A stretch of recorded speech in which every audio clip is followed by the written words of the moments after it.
खरगोन से कांग्रेस के उम्मीदवार रवि जोशी हमारे साथ हैं। रवि जी, अभी मैंने बात की जो बीजेपी के उम्मीदवार हैं, मंत्री भी रहे हैं, बालकृष्ण जी पाटीदार से, वो कह रहे हैं कि इस बार आप ऐतिहासिक हारेंगे और उनका ये आरोप है कि आपने जो वायदे किए थे पिछले चुनाव में उन पर आपने काम नहीं किया और वो वादे आपके सारे झूठे साबित हुए।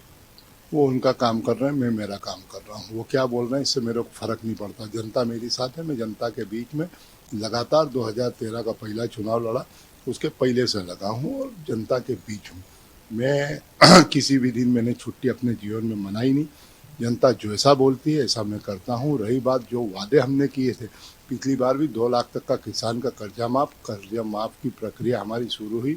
पहले फेज का कर्जा माफ 7,600 लोगों का खरगोन विधानसभा क्षेत्र में हुआ।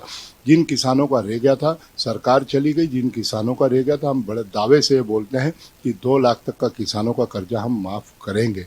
पेंशन हमने डबल करी, कई योजनाएं, और खरगोन जिले की जो परियोजना है, बालकृष्ण पाटीदार को 2014 में पिपरी डैम तैयार करना था, वो डैम उनसे नहीं हुआ। 2018 में जब हमारी सरकार आई, जब हमने किसानों को पानी दिया, उसके बाद हम एक कठोरा उद्यान योजना लाए, नागलवाड़ी योजना लाए, नागलवाड़ी योजना। और हमारा ये सोच है कि अब जो किसान रह गए उनके लिए सरकार बनेगी तो सिंचाई का साधन एक एक इंची खेत में, एक एक गांव में पीने के पानी के लिए नर्मदा जी का जल किसानों के बीच भेजेंगे। लोगों से जो बात हुई, मेरी एक कार्यक्रम मैंने किया और हमने जब आम जनता से बात की तो उनका ये कहना था कि चाहे वो बीजेपी हो या कांग्रेस हो, नेता अपना विकास करता है, जनता के हक में काम नहीं करता। ठीक है, जो बोले हो, जनता की लड़ाई लड़ते हैं, जनता के विकास के लिए काम करते हैं और लगातार करते रहेंगे। मौजूदा विधायक हैं आप, इस बार क्या प्राथमिकताएं होंगी? आपने जैसे बताया कि आपने क्या क्या काम किए जनता के लिए, लेकिन एक बड़ी चुनौती है इस क्षेत्र में, क्योंकि कपास की खेती होती है, किसानों को न्यूनतम जो उनकी कीमत है फसल की वो भी नहीं मिलती, मिर्च के खेती होती है, रोजगार के लिए युवा पलायन कर रहे हैं, उद्योगों की कमी है, यहाँ मजदूरों को काम नहीं मिलता। तो इन समस्याओं को आप कैसे देख रहे हैं और क्या प्राथमिकता आपकी होगी जब आप चुनेंगे दोबारा, अगर जनता चुनती है? या आपने स्वीकार खुद ने कर लिया कि रोजगार के साधन नहीं है, फसलों की कीमत नहीं मिल रही, या आपने स्वीकार कर रहे हैं क्योंकि ये लोगों के बीच से आवाज आपके बीच आई होगी।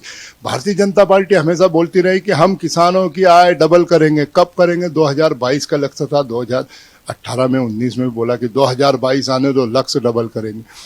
जब कपास की फसल पकती है और कपास जब मंडी में जाता तो आज 4 से 6,000 रुपए की क्विंटल के बीच बिक रहा है। और वही दौर था 2014 के पहले मनमोहन सिंह जी के राज में, 10,000 तक किसान का कपास बिका। आधी से भी कम कीमतों में आज फसलों के भाव है।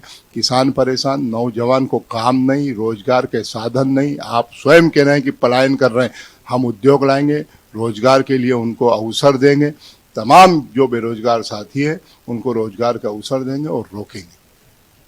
कुछ समस्याएं इस तरह की भी लोगों ने बताई कि यहाँ पर जो विकास होना चाहिए, खरगोन का ये दुर्भाग्य रहा कि नेताओं ने उस तरह ध्यान नहीं दिया। लेकिन विकल्प की जब बात मैंने पूछी कि भाई और विकल्प क्या है, तो उनका ये कहना है कि भाई मुकाबला बीजेपी और कांग्रेस में ही है, चुनना मुझे इन दोनों में से ही है। लेकिन अब वो ये जज करना चाहते हैं कि आप और उनके पाटीदार जी के बयानों में कितनी सच्चाई है और कितनी गहराई, और क्या नियत से ये काम करेंगे अगर जनता वोट देती है। पाटीदार जी केवल बयान देने, वो उनके ऑफिस में जब लोग जनता जाती है तो पेपर पढ़ते हुए मिलते हैं, किसी से बात नहीं होती। आए दिन चर्चा का विषय है। हम लोग पूरे क्षेत्र में घूमते रहते हैं, लगातार घूमते रहते हैं, लोगों की, जनता के जो काम रहते हैं उस पर बात करते हैं। जो जैसा जिस बात पे बोलता है उस बात को हम आगे बढ़ाते। लाडली योजना का उन्होंने जिक्र किया, सिलेंडर 450 रुपए में देने की बात कही। आप लोगों ने जो वचन पत्र जारी किया वो भी कहीं ना कहीं उसी दिशा में जा रहा है कि कर्ज बढ़ रहा है प्रदेश पर, लेकिन फ्री में रेवड़ी बांटने का काम करना, वोट लेना, इससे कैसे भला होगा? इससे तो बचना चाहिए। प्रदेश के अंदर मैं आपको बता दूं, वो 400 रुपये का आप सिलेंडर बोल रहे हो, 450 रुपये का सिलेंडर उनने खरगोन में किसको दिया? मेरे को एक नाम भारतीय जनता पार्टी के नेता और वर्तमान में जो प्रत्याशी पूर्व मंत्री, एक नाम बता दे, मिला दे। किसी को नहीं दिया। कांग्रेस की सरकार बनेगी, निश्चित 500 रुपये में सिलेंडर देंगे, किसान का 2 लाख का कर्जा माफ करेंगे, नारी सम्मान योजना में प्रत्येक नारी को 1500 रुपये महीना देंगे। हम 18 साल से लगा के 118 साल की उम्र तक के लिए भी सबके लिए वो योजना लागू करी है।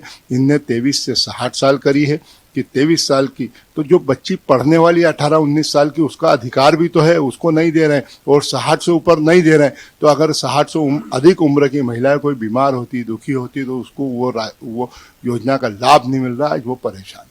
बतौर विधायक आपने जो काम किए बताए, आगे आप क्या करेंगे, लेकिन खरगोन के विषय में बात करें तो यहाँ क्या प्राथमिकताएं होंगी? यहाँ की समस्याओं से तो वाकिफ ही होंगे आप। सरकार बीजेपी की रही है, ऐसे में आप वो तमाम बातें जो चाह कर भी नहीं कर पाए। सरकार कांग्रेस की बनने जा रही। हम खरगोन मुख्यालय पे मेडिकल कॉलेज लाएंगे, कृषि महाविद्यालय खोलेंगे, रोजगार से संबंधित वो कोर्स महाविद्यालय में चालू कराएंगे जिनसे बच्चों को रोजगार मिलता है। और खरगोन के विकास में जो सबसे बड़ा माइलस्टोन है कि बाईपास का काम कराएंगे। और जो शहर की जरूरत हो, और 5 साल तक लगातार जो जनता बोलेगी, जनता को जिन चीज़ों की जरूरत है, आज कई चीज़ें ऐसी जो आज नहीं दिख रही लेकिन कल हो सकता है जरूरत पड़ेगी, जनता जो बोलेगी 5 साल जनता की मांग पे हम सब काम करें। बहुत बहुत शुक्रिया रवि जी। तो रवि जी का कहना है कि जनता की मांग पर जो जो संभावना होगी, जो संभावित कार्य हो सकते हैं वो सब करेंगे। उन्होंने कहा कि जो वायदे भाजपा सरकार ने किए यानी घोषणाएं की वो अमल में नहीं आई, और फिर उन्होंने कहा कि इस बार अगर जनता इनको विधायक बनाकर भेजती है विधानसभा में तो ये जनता से जुड़े तमाम मुद्दों पर गंभीरता से काम करेंगे। कैमरामैन मधुर कैंथोला के साथ राघवेंद्र द्विवेदी, खरगोन, भारत एक्सप्रेस।